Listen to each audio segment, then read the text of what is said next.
안녕하십니까. 수도권 투데이 유석현입니다. 요즘 너무 오른 전셋값 때문에 많은 세입자들이 반전세나 월세로 전환하는 경우가 많습니다.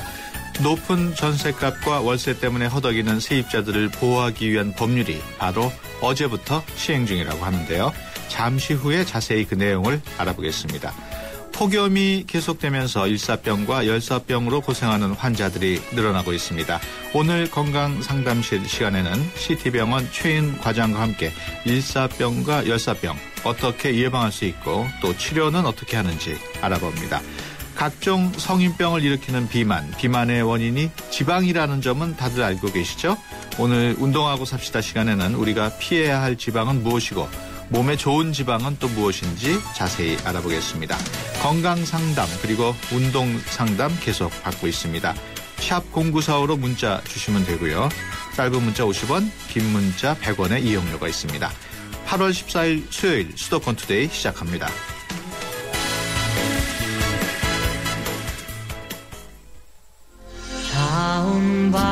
안녕하세요. 파페라 테너 임형주입니다. 제가 해외 공연 많이 다니는 거 아시죠? 해외에 나갈 때마다 저는 팟캐스트에서 YTN을 검색해서 다시 듣기도 하고 스마트폰으로도 실시간 YTN FM을 청취합니다. 전 세계 어디서나 YTN FM 수도권 투데이 꼭 기억해주세요. 파페라 테너 임형주도 YTN FM 수도권 투데이입니다. 네, 수도권에서 일어나고 있는 크고 작은 일들을 집중적으로 알아보는 투데이 이슈 점검 시간입니다. 매매 가격은 급격히 떨어졌지만 전셋값은 하늘 높은 줄 모르고 치솟고 금리가 떨어지면서 보증금을 월세로 전환하는 경우가 많아졌습니다. 그래서 높은 전세금과 월세 마련은 세입자에게 큰 부담이 되고 있는데 이런 세입자들을 보호하고 세입자들의 권리를 강화하기 위한 법률이 어제부터 시행되고 있습니다. 바뀐 법률이 어떤 내용인지 법무부 법무심의관실 김향연 검사 전화로 연결해서 알아보겠습니다. 안녕하십니까? 예, 안녕하십니까? 반갑습니다. 네네. 전에도 전세자금 대출은 있었는데 금리가 높아서 이를 이용하지 못하는 사람들이 많았습니다. 이번 법률로 인해서 좀 바뀌는 게 있습니까? 네. 그동안은 우선 변제권이라고 그 경매 절차에서 후순위 담보권자나 다른 채권자보다 보증금을 우선해서 변제받을 수 있는 임차인의 권리가 금융기관에게는 인정되지 않았죠. 그래서 이 세입자들은 담보대출이 아닌 높은 금리의 신용대출을 받을 수밖에 없었는데요. 이번에 개정된 주택임대차보호법은 보증금 반환 채권의 우선 변제권을 금융기관이 승계할 수 있도록 해서 담보력을 강화했습니다. 네. 그래서 세입자들이 보증금 반환 채권을 금융기관에게 양도하고 연 3에서 4%의 낮은 이자로 대출을 받아서 보증금으로 지급할 수 있게 되었습니다. 그렇군요. 예. 네. 그 목돈 안 드는 전세를 위한 대출, 이거 어디서 받을 수 있는지 궁금합니다. 시중은행에서도 받을 수 있습니까? 예, 받을 수 있습니다. 이 목돈 안 드는 전세를 위한 대출 상품은 8월 23일에서 27일 사이에 우리, 국민, 하나, 신한, 농협, 기업은행 등 6개 시중은행에서 받을 수 있습니다. 이 현재는 지금 6개 시중은행에서만 대출 상품이 출시되지만 개정된 주택임대차보호법에 의해서 제1금융기관이라면 자유롭게 대출 상품을 개발해서 출시할 수 있습니다. 그렇군요. 그런데 세입자가 보증금 반환 채권을 담보로 전세 자금 대출을 받는 것을 기피하는 집주인도 있어요. 그럴 때는 다른 방법이 없습니까? 원칙적으로 보증금 반환 채권을 담보로 제공하는 것은 채권을 양도하는 것입니다. 따라서 집주인의 사전 승낙이 반드시 필요한 것은 아니어서 집주인이 기피하더라도 세입자에는 자유롭게 채권을 양도하고 대출을 받은 후에 이를 통보하는 것으로 충분합니다. 네, 그렇군요. 예. 그리고 임차인이 보증금 반환 채권을 담보로 은행에서 전세 자금을 대출을 받은 뒤에 경매로 집이 넘어가는 경우가 있거든요. 그럴 경우에 그 세입자나 은행 모두 그 우선 변제권이 인정되지 않아서 문제가 있었다고 들었는데 이 문제도 좀 해결이 될 수 있겠습니까? 예, 그렇습니다. 종전에는 보증금 반환 채권이 은행에 담보로 양도된 경우에 세입자는 보증금 반환 채권이 없다는 이유로 예. 그리고 은행은 세입자가 아니라는 이유로 우선 변제권이 인정되지 않아서 보증금 회수가 어려웠었는데요. 예. 이번 법률 개정으로 보증금 반환 채권을 양수한 금융기관도 경매 절차에서 우선 변제를 받을 수 있게 되기 때문에 예. 세입자도 그만큼의 대출 채무를 변제하는 효과를 볼 수 있게 됩니다. 예, 그렇군요. 예전에는 임차하려는 주택에 대한 정보가 별로 없기 때문에 세입자가 피해를 당하는 경우가 많았습니다. 이런 점도 좀 개선이 될까요? 네, 그동안에는 이전 세입자가 얼마의 보증금을 내고 살았는지 그리고 임차를 하려는 주택에 선순위를 확보한 다른 세입자가 지금 살고 있는지 그리고 또 건물 가액에 대비해서 선순위 세입자들이 보증금 총액 등을 객관적으로 확인할 수 있는 방법이 없었는데요. 이번에 개정 법률은 임차를 하려는 자가 임대인의 동의를 받으면 주민센터에서 관련 정보를 제공받을 수 있게 되어서 예상치 못한 피해도 줄어들 것으로 생각이 됩니다. 예. 그러니까 주민센터에서 여러 가지 정보를 알 수가 있군요. 네. 그렇군요. 최근 집주인들이 보증금 중 일부를 월세로 전환하는 경우가 많습니다. 그래서 세입자들의 월세 부담이 늘어나고 있는데 이번 법률 개정으로 이제는 금리 변동이 월세 전환율에도 반영이 될 수 있다고요? 네, 그렇습니다. 최근에 금리 하락 영향으로 임대인이 보증금을 월세로 전환하는 비율이 증가하고 있는데요. 종전 법률은 금리 변동을 즉각적으로 반영할 수가 없었습니다. 그래서 이번 법률 개정을 통해서 한국은행 공시 기준금리를 월세 전환율에 반영하게 되었는데요. 이제 금리가 낮을 때는 인하된 금리가 즉각 반영이 되고 반대로 금리가 높을 때는 고정 전환율이 적용이 돼서 월세 부담이 경감될 수 있을 것으로 보입니다. 네. 그러면 이거 집주인들이 이런 내용을 지켜야 되는 거 아닌가요? 그렇습니다. 이게 한국은행 공시 기준금리는 1년에 한 2번 정도 공시가 되는데요. 그 공시에 따라서 이제 시행령에서 몇 배, 기준금리 자체를 기준으로 할 수는 없고 그 기준금리의 배수를 시행령에서 정하게 됩니다. 그럼 집주인이 그런 금리 변동률을 적용하지 않을 경우에 무슨 제재하는 방법이 있나요? 이 주택임대차 보호법은 세입자를 보호를 위한 것이기 때문에 세입자한테 불리하게 적용되는 것은 다 무효가 됩니다. 그래서 세입자도 그때그때 그러니까 집주인이 월세 전환을 요구할 때 이게 기준금리에 대통령에서 정한 배수를 곱한 것보다 높게 요구를 하는지 낮게 요구하는지를 체크를 해서 그만큼의 높게 요구하는 거는 지급을 하지 않아도 되고 그 후에 높게 지급되는지를 모르고 지급한 경우에는 사후에 이 법률 근거를 대서 다시 반환을 요구할 수 있습니다. 그렇군요. 또 계약이 끝날 때 집주인이 무턱대고 보증금 줄 돈이 없다. 그러면서 난 모르겠다 하고 이런 경우도 있는데 이런 내용도 앞으로 좀 바뀌게 될까요? 네, 종전에는 집주인이 보증금 주지 않으면은 새로 이사갈 집을 계약하고도 보증금이 없어 제때 이사에 어려움이 많았습니다. 근데 이제 보증금 반환 채권의 우선 변제권이 금융기관에게도 인정되기 때문에 세입자는 집주인이 보증금을 반환하지 않으면 보증금 반환 채권을 담보로 낮은 이자로 전세자금을 대출받아서 보증금을 지급할 수 있게 됩니다. 네, 그렇군요. 이번에는 상가 경우도 좀 알아볼까요? 상가를 임대해가지고 사용하는 사람들의 경우에 서울은 3억 이하에만 임대차 갱신 요구권이 허용이 됐는데 이게 또 좀 바뀌었습니까? 예, 바뀌었습니다. 그동안에 서울의 경우에 3억을 초과하는 상가 임차인에게는 5년의 기간이 보장되는 갱신 청구권이 인정되지 않았습니다. 그래서 권리금이나 시설투자금 회수에 어려움이 많았다는 지적이 있었는데요. 이번 법률 개정으로 모든 상가 임차인에게 갱신 청구권이 인정됩니다. 그렇군요. 상가의 경우에는 또 돈을 많이 들여가지고 인테리어를 바꾸거나 이런 경우도 많이 있는데 그럴 때 또 집주인이 철거다 또 재건축하겠다 그러면서 계약 갱신을 거절하게 되면은 권리금도 받지 못하고 쫓겨난 경우가 있었는데 이런 좀 억울한 사연도 앞으로는 좀 개선이 될지 모르겠습니다.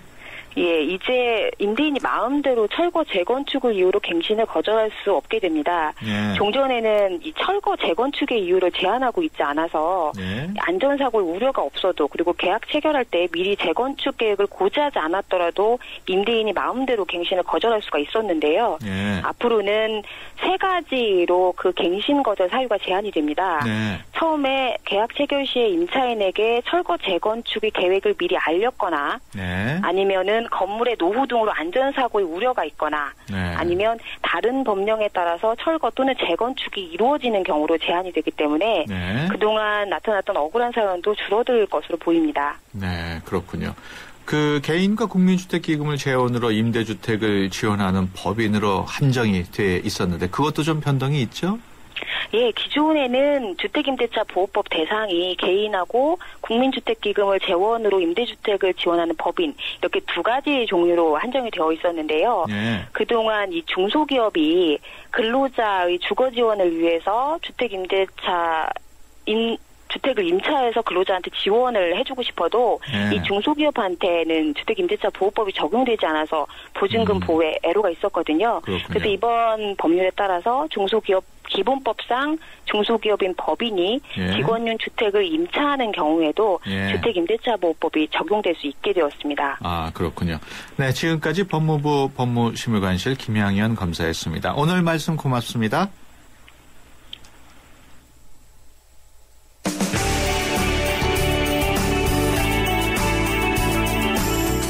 발빠른 리포터의 현장 스케치, 생생 리포터 현장.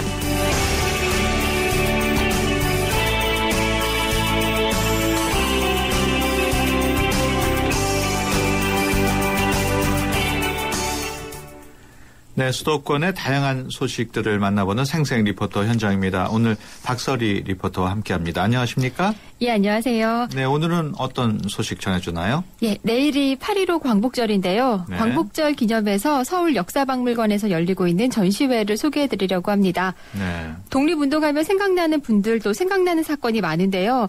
이번 전시회는 잘 알려지지 않은 한 가족의 독립운동 이야기를 담았습니다. 네. 한 가족의 독립운동 이야기 조국으로 가는 길입니다. 상하이로 망명해서 독립운동을 한 대한제국 관료 출신 동농 김가진 선생과 또 그의 며느리와 아들 김의한, 정정화 그리고 그들의 자녀 김자동 선생까지 3대에 걸친 독립운동의 이야기를 담았는데요. 어제 전시회를 시작하면서 해설과 축하 무대가 있었는데요. 그 현장에 다녀왔습니다. 네. 1919년에 3.1 운동이 이제 일어난 이후에 동농 선생님은 그 조선민족 대동단이라는 비밀 독립운동 단체의 총재로 추대가 되십니다. 그러면서 3.1 운동 직후에 상하이로 대동단을 옮기고 본인도 상하이로 망명을 결심하게 됩니다. 이쪽으로 이동을 하시면 상하이로의 그 이동 경로가 되겠습니다. 예, 여기서부터는 상해 임시정부가 있었던 상해 공간입니다. 예, 요 앞쪽으로는 동양에서는 최대 국제도시였던 상해까지 꿈 같은 시절. 조금 전에 이 노래 소리는 현장에서 틀어주는 건가요? 아니요, 현장에서요 불러주셨어요. 예, 관련 공연도 함께하고 있었는데요. 네. 예, 관련된 분께서 노래를 즉석에서 불러주셨고요. 그렇군요. 지금 그 해설사 목소리로 독립운동에 대한 이야기를 잠깐 들을 수 있었는데 네. 어떤 가족인지 좀 더 자세히 소개해 주시죠. 예, 먼저 동농 김가진 선생은 앞서 말씀드린 것처럼 대한제국의 대신이었습니다. 상하이 임시정부로 망명한 독립운동가 중에 유일하게 관료 출신이라고 하고요. 네. 당시 안동김씨 명문가에서 태어나서 엘리트 코스를 밟았습니다. 네. 일본어, 영어, 중국어에 능통해서 특히 외교 분야에서 두각을 나타냈다고 하는데요.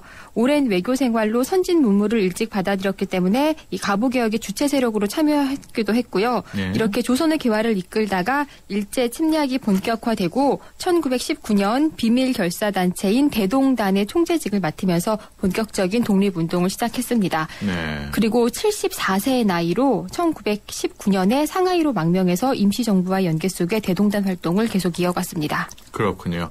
그 좀 눈여겨볼 인물 중에는 그 며느리인 수당 정정화 선생이 있다고요.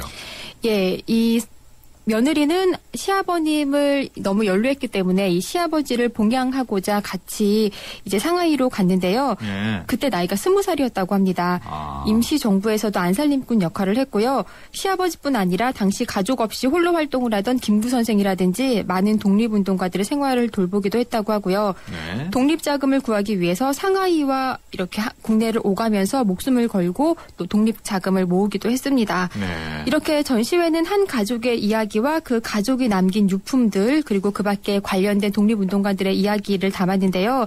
그런데 개인의 유품들만 전시하면 전시회가 자칫 지루해질 수 있잖아요. 네. 그래서 이번 전시회에서는 다양한 무대, 영상, 음향, 모형 효과를 동원해서 획기적인 연출 기법을 보였습니다. 네. 이를테면 김가진 선생이 상해로 떠나던 날 사고 간 열차를 모형으로 만들어서 실제 열차 타는 느낌도 낼 수가 있고요. 네. 또 며느리 정정화 선생이 압록강을 건너던 곳의 상황도 모형을 통해서 우리가 체험해 볼 수 있었는데요. 그 네. 현장을 또 담아와 봤거든요. 직접 현장에 있다고 생각하시고 한번 들어보시죠. 그 20살의 나이로 압록강을 건너서 그 삼엄한 감시를 뚫고 국내로 잠입하는 모습을 저희가 여기에 이렇게 재현을 해놨습니다. 예, 이쪽으로 한번 들어와 보시기 바랍니다. 이제 이 압록강만 건너면 되니까니 따라오라. 내래 안전하게 모셔다 드릴 테니까니. 외놈들 감시가 심해져 위험하다니까니. 아저씨도 위험해져요. 숨으라. 외놈들이 여기까지 쫓아온 모양이다. 내래 저놈들을 유인할 테니까니 배 가서 기다리시라. 내려. 그러다가 잡히기라도 하시면. 네, 무엇보다도 지금까지 별로 조명되지 않았던 인물들을 알아갈 수 있다는 점에서 뜻이 깊은데 관객들의 반응은 어땠습니까? 첫날인데 관람객들이 굉장히 많이 오셨습니다. 네. 미리 알고 오신 분들도 있었고요. 또 우연치 않게 전시회 들린 분들도 많았는데요. 관람객들 한번 만나보시죠.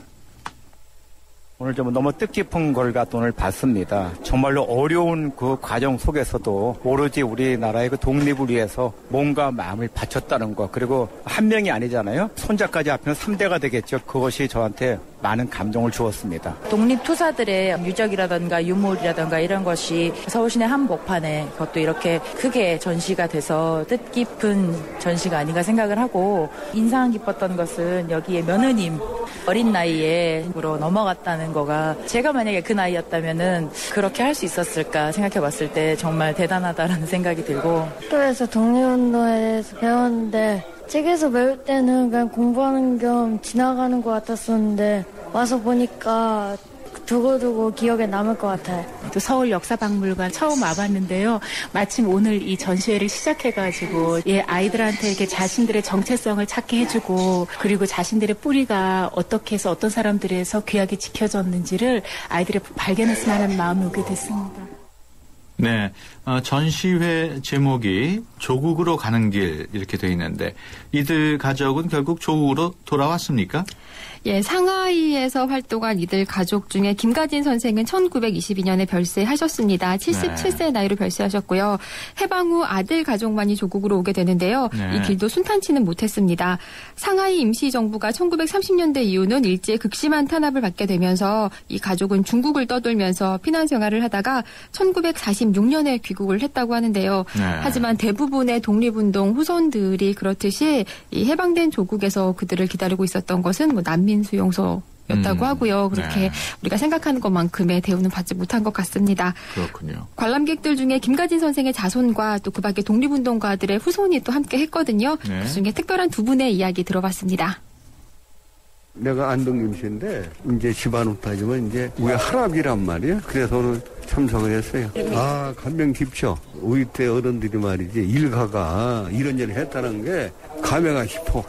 당신이 국가를 해서 당연한 일을 했고 한 밑에 아들 며느리 할 것 한 가족이 그 독립운동에 헌신했다는 거는 이게 참 남이 못한 일을 했으니까 더 감회가 깊고 나라에서는 부끄러워요. 저희가 유관순 열사 조카 며느리거든요. 내가 동농 김가진 선생님 그 일가가 완전히 희생하면서 상해 임시정부에서 노력한 분들이 너무나 수고를 많이 했다는 것을 오늘 다시 한번 깨닫고 그분들의 나라 사랑 정신이 없었다면 우리 대한민국이 오늘 있었을까 이런 생각을 다시 한번 느끼고 감격했습니다. 네, 그 전시회가 열리고 있는 서울 역사박물관 어디에 있는지 좀 설명을 해주시고 또 전시 일정도 소개해 주시죠.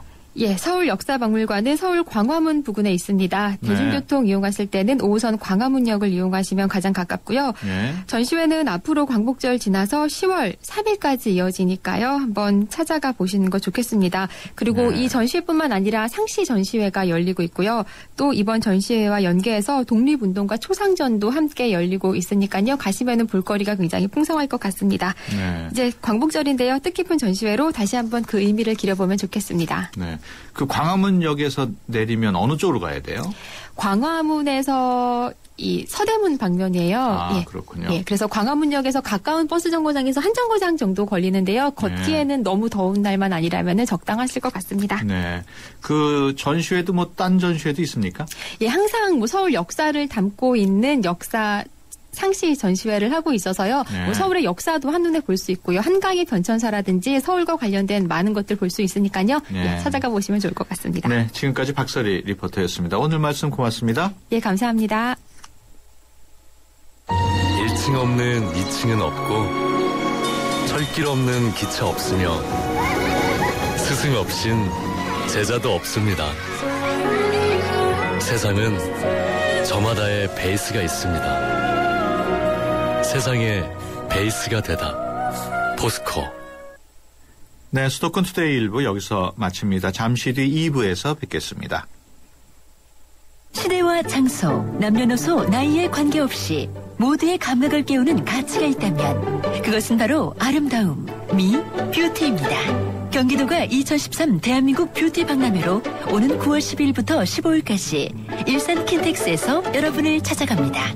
새롭게 태어나는 뷰티의 가치라는 주제로 화장품, 헤어, 에스테틱, 네일, 스파, 성형 등 국내 최대 규모의 뷰티 산업 종합 박람회로서 뷰티 비즈니스의 원스톱 솔루션을 제공합니다.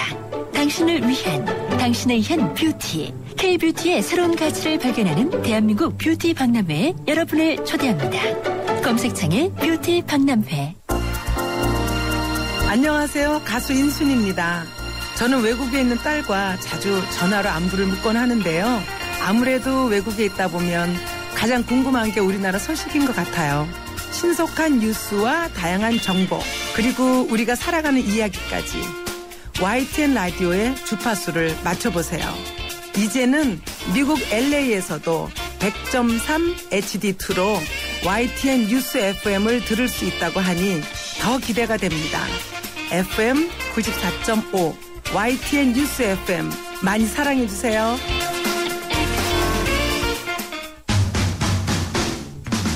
어제보다 더 아름답고 힘찬 오늘을 살아봐요. 그때와 함께 지금 열어가는 수도권 투데이. 네, 수도권 투데이 2부 시작합니다. 수도권 투데이 매주 수요일 2부는 여러분의 건강을 책임지는 시간들이 마련되어 있습니다. 오늘 건강상담실은 CT병원 최은 과장과 함께합니다. 갑자기 찾아온 불볕더위에 일사병과 열사병으로 고생하는 환자들이 늘어나고 있습니다. 일사병과 열사병 어떻게 치료하는지 자세히 알아봅니다. 오늘 운동하고 삽시다 시간에는 각종 성인병을 일으키는 뱃살의 주적, 지방에 대해서 알아보겠습니다. 샵 0945번으로 건강이나 운동에 대해 궁금하신 점 적어서 보내주시면 됩니다. 짧은 문자 50원, 긴 문자 100원의 이용료 있습니다. 수도권 투데이 2부 뉴스 브리핑으로 시작합니다. 박형주 아나운서 전해주세요. 네, 수도권 뉴스 브리핑입니다. 주택가 주차장에서 태어난 지 3, 4일밖에 안 된 신생아가 발견돼 경찰이 수사에 나섰습니다. 서울 강북경찰서는 지난 11일 오후 서울 번동에 있는 주차장에 신생아가 버려져 있다는 신고를 받고 출동해 영아를 구조했다고 밝혔습니다. 발견 당시 신생아는 탯줄을 발등에 감은 채 베넷 고리에 쌓여 있었습니다. 경찰은 신생아를 인근 병원으로 옮기고 주택가 주변 CCTV와 차량 블랙박스 등을 토대로 수사하고 있습니다. 서울시가 새로 건설되는 지하철의 지상 환기구 폭을 예전보다 40cm 줄이기로 했습니다. 지하철 9호선 연장 구간과 우이 신설 경전철의 돌출형 환기구 101개가 대상인데요. 기존 지하철 환기구는 보행로에서 평균 2m 40cm 폭을 차지해 통행에 불편을 준다는 지적을 받아왔습니다. 7월 취업자 수 증가폭이 2달 연속으로 30만 명대를 넘었습니다. 통계청이 발표한 7월 고용 동향을 보면 취업자는 2,547만 3천 명으로 지난해 같은 달보다 36만 7천 명 늘었습니다. 증가 인원은 지난해 10월 이후 9개월 만에 가장 많았으며 36만 명이었던 지난 6월에 이어 2달 연속 30만 명대를 유지했습니다. 청년 실업률은 3.8%로 지난해 같은 달에 7.3%보다 1%포인트 하락했습니다. 지금까지 수도권 뉴스 브리핑이었습니다.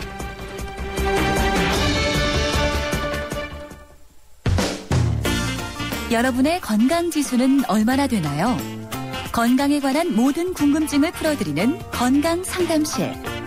상담은 휴대전화 샵 0945번 50원의 유료 문자나 전화 02-771-0945번으로 문의하세요. 여러분의 건강을 상담해드립니다. 네, 매주 수요일에는 건강상담심을 통해서 여러분의 건강 고민을 해결해 드립니다. 오늘은 일사병과 열사병에 대해서 알아볼 텐데요. 궁금하신 거 뭐든지 물어보시면 CT병원 최은 과장님께서 답변해 주십니다. 안녕하십니까? 네, 안녕하세요. 네, 요즘 날씨 너무나 더운데 예. 이런 경우에 일사병 또는 네. 열사병에 노출되기가 쉽죠? 네, 그렇습니다. 여름은 더워야 맞는 계절이긴 한데 진짜 네. 근래에는 폭염이라는 말이 진짜 적합하게 느껴질 정도로 네. 너무 덥기 때문에 이런 상태에서는 이제 일사병 또 지나치면 열사병까지 노출이 되실 수 있죠. 네. 네, 그렇습니다. 그래서 더운 환경에 계속 노출되시면 그러니까 이런 상태가 우리 몸에 여러 가지 영향을 미쳐서 중추신경계까지 문제를 일으키게 되는데요. 네. 이렇게 되면 이제 일사병, 열사병 이렇게 가게 되죠. 그렇군요. 네. 그 일사병이나 열사병에 걸리는 이유. 네. 그냥 기온이 높아서 걸린다 이렇게 볼 수 있나요? 어떻게 되나요? 네, 일단은 과도하게 고온 환경에 이제 노출되시는 게 문제시고요. 네. 근데 이제 이게 이제 시간이 지나면서 정상적인 반응으로 땀도 나고 뭐 여러 가지 반응을 하지만 네. 이게 이제 시간이 너무 장기적으로 되시면 수분이나 염분을 계속 잃게 되거든요. 그래서 잃게 되면 그러니까 전체적으로는 땀이 나면서 수분과 염분을 잃은 상태가 일사병이라고 할 수 있고요. 네. 이 상태가 이제 더 오래 지속되시면 실제 우리 그 체온을 조절하는 중추가 예, 이제 뇌 시상하부라는 곳에 있는데 이 중추 자체의 기능을 잃게 되면 열사병으로 진행이 됩니다. 그렇군요. 네. 몸이 스스로 이제 체온을 유지하려고 노력을 하는 것이기 때문에 전혀 나쁜 거는 아닌 것 같은데요. 네, 초기 단계에서는 당연히 이제 우리가 이제 몸의 항상성을 유지하기 위해서 땀도 내고 그다음에 혈관도 이렇게 늘어나게 되죠. 그래서 이제 얼굴도 벌겋게 되시고 뭐 이런 반응들 계속 보이시게 되는데 여기까지는 정상적인 반응이시죠. 근데 그렇지만 시간이 지속돼서 일정 시간 이상 이제 그 수분 뭐 염분 이런 게 계속 발산이 되면서 보충은 안 된다든지 또 고온에 노출이 되시면 시간이 지난 다음에는 이제 더 이상 보상작용을 할 수 없는 그런 상태가 되게 되는 거죠. 그렇군요. 네.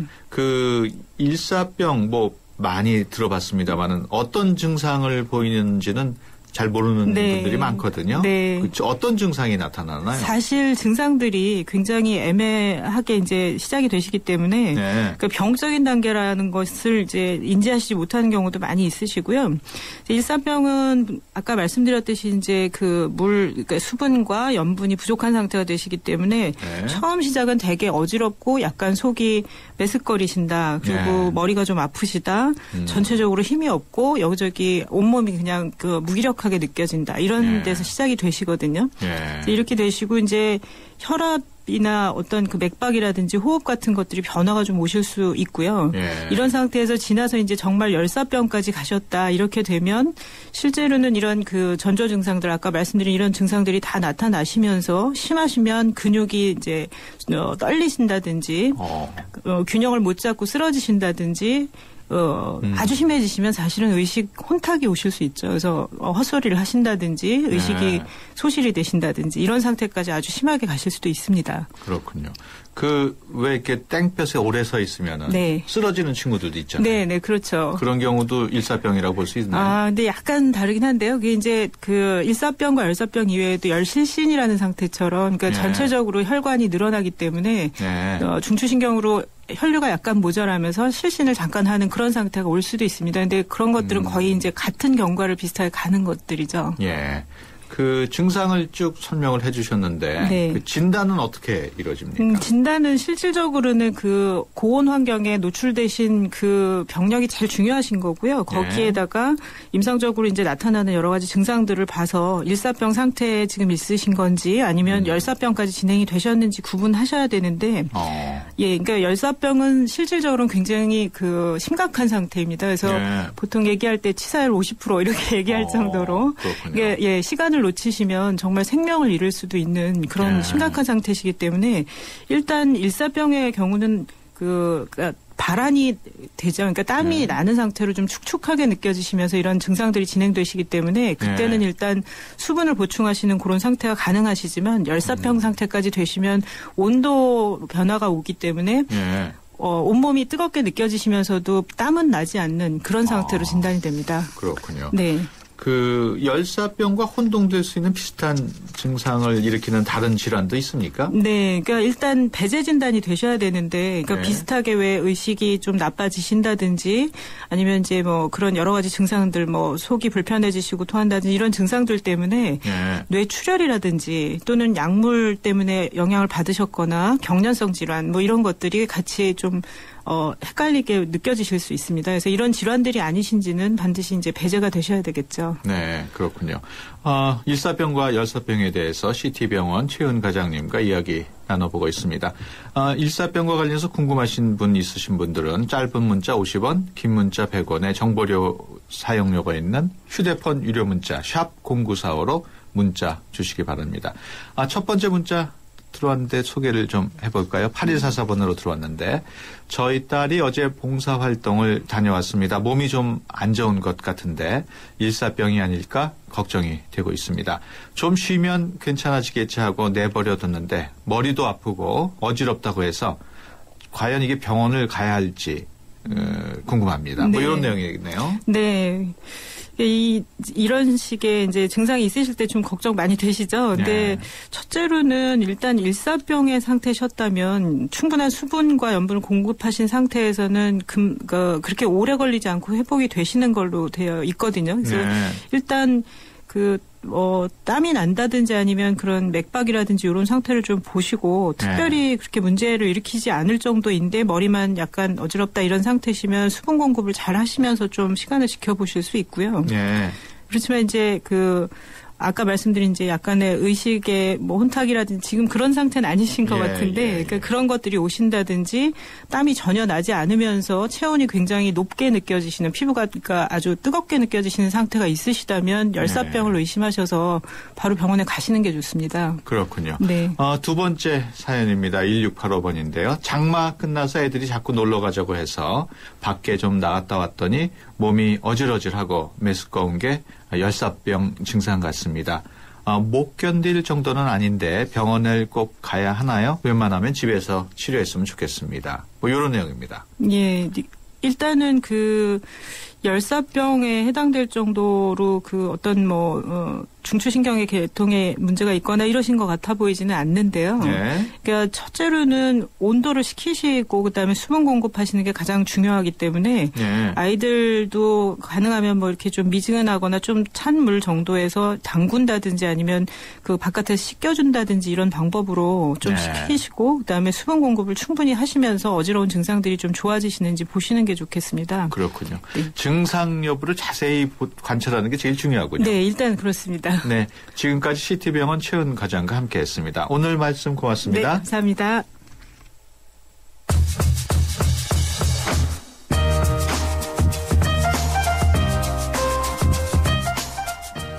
서른다섯의 나이에 전업화가의 길을 선택한 사람이 있습니다.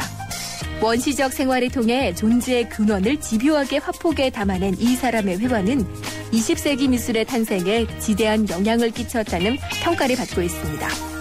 이 사람은 누구일까요? 무슨 퀴즈 프로그램도 아니고 대충 이쯤 되면 누구 이야기를 하고 있는지 아시겠죠? 네, 맞습니다. 바로 고갱을 이야기한 건데요. 파리 오르세 미술관을 비롯해 뉴욕 메트로폴리탄 박물관 등 전 세계 30여 미술관이 소장하고 있는 고갱의 진품 명작들이 한자리에 모인 전시회가 있습니다. 낙원을 그린 화가 고갱 그리고 그 이후라는 제목으로 서울시립미술관에서 열리고 있는 이번 전시회는 오는 9월 29일까지 계속되는데요. 고갱 전시 사상 세계 최초로 한자리에 소개되는 기념비적인 고갱의 3대 걸작은 고갱 그림의 진수를 만끽할 수 있는 대표 작품들이라고 평가를 받고 있습니다. 고갱의 삶과 예술이 남긴 의미와 감동을 느낄 수 있는 낙원을 그린 화가 고갱 그리고 그 이후 투데이 컬처 TV였습니다.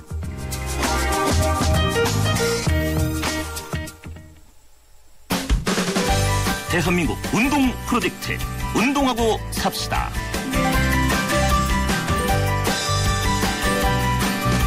네, 매주 수요일 여러분의 건강을 책임지는 수도권 투데이 2부 건강 상담실에 이어서 운동하고 삽시다 함께합니다. 전문 헬스 트레이너에게 개인 강습을 받아보고 싶었는데 시간이나 비용 때문에 망설였던 분들 지금 문자 주시면 됩니다. 짧은 문자 50원, 긴 문자 100원에 휴대폰 유료 문자 샵 0945로 신청을 받고 있습니다. 김재혁 트레이너가 친절하게 답변해 드립니다. 안녕하십니까? 네, 안녕하세요. 오늘은 건강에 대해서 어떤 얘기를 해 주실 건가요? 네, 오늘은 그 3대 영양소 중에 지방과 남성 건강에 좋은 운동법에 대해서 알려드리겠습니다. 네. 그 지방이라고 하면은 먼저 그 다이어트의 적이라고 해가지고 안 좋은 걸로 생각하고 있는데 얼마나 안 좋습니까? 네, 그 일반적인 생각으로 다이어트를 시작하면서 채식 위주의 식사와 급격한 지방과 탄수화물 섭취 감소로 이제 뭐 요요 현상과 비효율적인 다이어트를 하시는 분들이 많은 것 같은데, 자 옆에서 제가 얘기를 해도 긴가민가 하시다가 이제 몇 개월 뒤 제자리인 몸 상태를 보시고서는 자 그제서야 고치려고 노력을 많이 하세요. 자 운동만큼 오히려 운동보다 그 식단이 더 중요한 거고요. 자 그래서 오늘은 여러분들이 줄여야만 다이어트가 된다고 알고 있는 지방에 대해서 말씀드리겠습니다. 예, 젊은 여성들의 경우에 다이어트 한다고 그 샐러드만 먹고 지방은 아예 먹지 않으려고 하는데 지방이 그렇게 안 좋습니까? 네, 그 전혀 그렇지는 않고요. 네, 지방은 그 탄수화물이나 단백질보다 훨씬 높은 열량을 갖고 있기 때문에 지방을 섭취하면 살이 찐다고 생각을 하시는데, 자 하지만 그렇지는 않다는 거죠. 자 먼저 지방은 3대 영양소이면서 자 우리 삶에 있어 중요한 에너지 공급원인 만큼 자 몸에 도움이 되는 좋은 지방을 섭취하는 것이 너무너무 이제 중요하다는 건데. 자, 지방의 종류에도 여러 가지가 있는데 그중에서 몸에 좋지 않은 지방이 있고 반대로 섭취하면 몸에 도움이 되는 지방이 있어요. 자, 이것을 구별하기 위해서는 자, 보는 시각을 키우는 것이 중요하다는 거죠. 자, 가장 기본적인 방법은 영양 성분표를 읽는 것인데 자, 모든 식품은 성분을 표시하게 법으로 이제 지정이 되어 있잖아요. 자, 음식물 포장지 이제 뒤에 영양 성분표 자, 그 부분을 자세히 살펴보는 습관만 들여도 다이어트를 시작하시고 있는 겁니다. 아, 그렇군요. 그 성분표를 보면은 뭐 포화지방, 불포화지방, 뭐 트랜스지방 해가지고 여러 가지 지방이 있는데 어떤 지방이 좋은 건가요? 네, 지방에는 포화지방과 불포화지방 그리고 트랜스지방이 있는데 자 영양 성분표에는 보통 포화지방과 트랜스지방만 나와 있어요. 자, 참고로 트랜스지방은 체지방과 비만의 원인이 되는 가장 주된 요인으로 자, 트랜스지방이 포함된 식품은 피하는 것이 좋다는 거고요. 특히 과자류. 자 그리고 부위에 따라 다르지만 육류, 해산물, 유제품에는 포화지방이 많이 함유되어 있고 등푸른 생선, 뭐 올리브 오일, 아보카도, 견과류는 이제 불포화 지방산으로 우리 몸에 좋은 지방이 많다는 거고요. 자 반대로 도넛, 뭐 패스트푸드, 뭐 이런 음식들은 트랜스 지방으로 우리 몸에 해로운 지방이라고 전혀 좋지 않은 음식들이에요. 네, 그렇군요. 불포화 지방은 혈중 콜레스테롤을 개선하고 염증을 억제하면서 심장병 발병률도 낮춰주고요. 자 몸에 좋은 지방이라고 할 수 있는데 자, 그러므로 가급적이면 트랜스 지방이 있는 음식은 피하고 불포화 지방이 있는 식품을 위주로 섭취하는 것이 좋고요. 네. 자, 포화 지방이 들어있는 음식은 평소에 식단을 잘 조절하여 식습관을 들이시는 것이 좋고요. 네. 자, 쉽게 지방은 탄수화물보다 더 많은 에너지를 나게 해주는 연료라고 생각하시면 돼요. 네. 자, 하지만 과하게 섭취해서 에너지로 다 사용하지 못한다면 좋지 않다는 거고요. 적당히 먹는 지방이 오히려 건강에는 다이어트에 도움이 되신다는 겁니다. 그렇군요. 음식 얘기는 이제 그만하고 오늘 어떤 운동에 대해서 알려주실 겁니까? 네, 무더운 여름 기력이 없다고 무관심하셨던 남성 건강, 정력에 도움이 되는 이제 운동들에 대해서 알려드리겠는데, 자, 속설은 많이들 아시는데 운동법은 잘 모르시는 분들이 많더라고요. 그래서 그 정력에 도움이 되는 4가지 운동법을 알려드리겠습니다. 자, 그 첫 번째는 남녀분들 많이 하시는 케겔 운동. 자, 조루증을 치료하는 일상생활에서도 할 수 있는 아주 간단한 운동인데, 자, 화장실에서 소변을 볼 때 한 번에 해결하지 말고 중간에 끊어주는 것도 운동 효과가 있다고 해요. 누다가 끊고를 반복하되 갑작스러운 멈춤보다는 이제 서서히 꽉 이제 멈춰주시는 게 좋고요. 멈출 때 사용되는 근육이 자연스레 항문에 힘을 주게 되는데 그 부분만 활용하는 것이 포인트라는 거죠. 그렇군요. 또 다른 방법은 없습니까? 네, 그 두 번째는 이제 카프레이즈라고, 남성분들 소변 볼 때 뒤꿈치를 들고 보시는, 속설이 많이 있는데, 자세는 비슷한 운동이에요. 자, 다리 전체와 종아리 근육을 강화시켜주는 운동으로, 양손은 허리를 잡고, 발의 뒤꿈치를 들었다 내리는 것을 반복하시면 되고요. 5회에서 10회, 그 이상, 한 세트로 해서 3세트를 연속으로 해주시는 운동이 좋고요. 계단에서 하시면 더 효과적이라는 거예요. 계단에서 하면 효과적이라는 게 무슨 얘기인가요? 이렇게 내려가면서나 올라가면서. 네, 계단하면은 더 이제 가동 범위가 커지기 때문에 운동 효과가 더 많이 좋아진다는 거죠. 그렇군요. 네. 세 번째는 이제 골반 들어 올리기. 이제 바른 자세로 누운 다음에 발을 땅바닥에 붙이세요. 그러면 자연스럽게 무릎이 올라가는데, 자, 이 상태에서 엉덩이에 힘을 주어, 자, 다리와 허리가 일직선이 되게 올려주고 정지. 자, 10초 정도 유지했다가 다시 엉덩이를 내려주는 반복을 20회 정도 해주시면 좋고요. 자, 마지막으로 다들 알고 있는 하체 운동 스쿼트. 자, 어려운 만큼 하반신을 단련하는 데는 뛰어난 효과가 있고요. 자, 양손으로 허리를 잡고 다리를 어깨 넓이로 벌린 다음 엉덩이를 무릎까지 내려주는데 무릎이 앞으로 너무 쏠리면 효과가 떨어지므로 위에서 봤을 때 무릎이 발가락 끝을 벗어나지 않도록 하는 게 이제 포인트입니다. 그렇군요. 그러면 오늘 어떤 식단 노하우 알려주실 건지요? 네, 맛있지만 비싸서 꺼려지는 블루베리. 자, 하지만 그 값이 아깝지가 않다는 거죠. 자, 이 블루베리는 지난번 토마토와 같이 노화 방지 5대 식품으로 세계 10대 슈퍼푸드 중 하나인데, 자, 블루베리는 안토시아닌, 이제 폴레페놀 성분, 비타민 A, 비타민 E 등 다양한 영양소의 보고인데, 자, 이 중 아토시아닌과 폴레페놀 성분이 노화를 유발하는 활성산소를 없애주는 효능을 가지고 있고요. 자, 뿐만 아니라 피부 미용과 시력 저하 예방에도 좋으니 노화 방지에 안성맞춤인 식품인 거죠. 네. 그렇군요. 지금 문자가 들어왔는데요. 2145번으로 들어왔습니다. 제 남편은 살이 찌면 배만 많이 나오는데 저는 엉덩이와 허벅지가 더 두꺼워집니다. 똑같이 먹고 찌는데 왜 부위가 다른 건가요? 네. 많이들 하시는 고민인데, 자, 남편분, 즉 남성은 아랫배, 몸통, 팔다리, 얼굴 순서로 살이 찌고요. 그 반대로 살이 빠질 때는 그 역순이라고 해요. 자, 근데 이와 달리 여성은 엉덩이와 허벅지부터 살이 찌다가 폐경기에 지나면 아랫배에 살이 많이 찌게 된다고 해요. 자, 이렇게 남성과 여성이 다르게 찌는 이유는 호르몬의 작용 때문인데, 자, 남성은 잉여 지방이 주로 복부에 축적되지만 여성은 여성 호르몬의 보호작용으로 엉덩이와 허벅지에 축적이 된다는 거죠.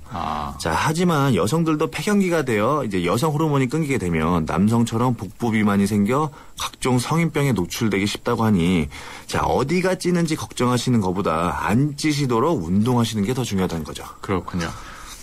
다음 사연입니다. 5991번으로 들어왔는데요. 지금 또 딴 내용이 들어와 있네요.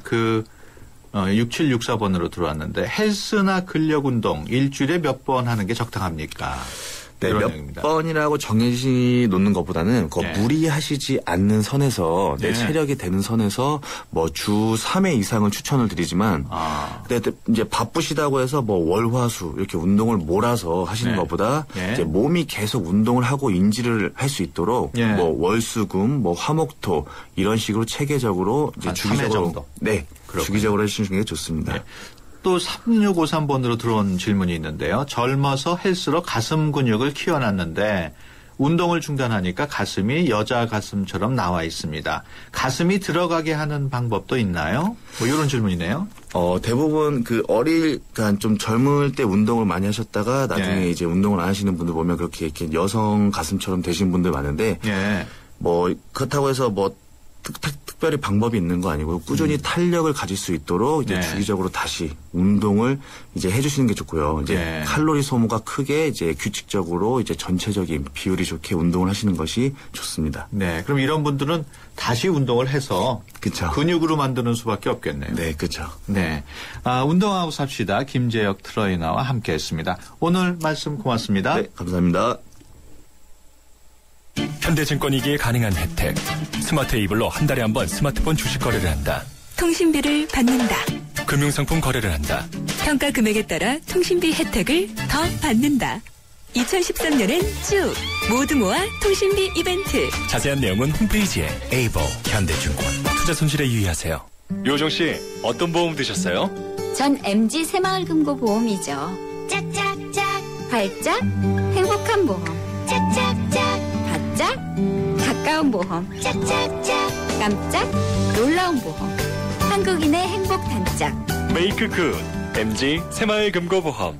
남편은 누워 쉴 수 있는 휴가를, 아내는 로맨틱한 휴가를, 아이는 마음껏 뛰놀 수 있는 휴가를 원한다면 셋이 따로 가거나 셋이 몰디브로 가거나 어디에도 없던 휴가 몰디브에 있습니다. 대한항공 스리랑카 몰디브 주 3회 운항. Excellence in Flight Korean Air. 네, 수도권 투데이 오늘 순서 여기서 마치겠습니다. 내일은 8월 15일 광복절 휴일이죠. 날씨 더운데 건강에 유의하시기 바랍니다. 저는 모레 오전 9시 10분에 다시 찾아뵙겠습니다. 지금까지 프로듀서 박준범, 기술감독 남윤민, 구성작가 최유미, 진행의 유석현이었습니다. 함께해 주신 여러분 고맙습니다.